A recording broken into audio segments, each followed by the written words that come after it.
এটা হচ্ছে 11 শিব মন্দির। এটা অত্যন্ত পুরনো দিনের একটা স্মৃতি রয়ে গেছে। খুব যত্ন করা হচ্ছে না, কিন্তু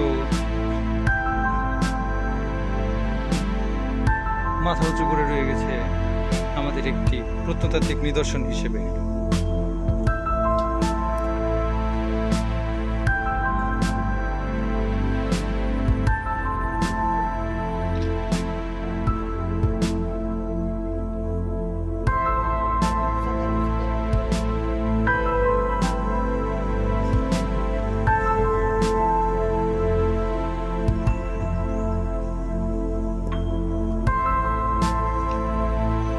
এটাকে নামকরণ করা হয়েছে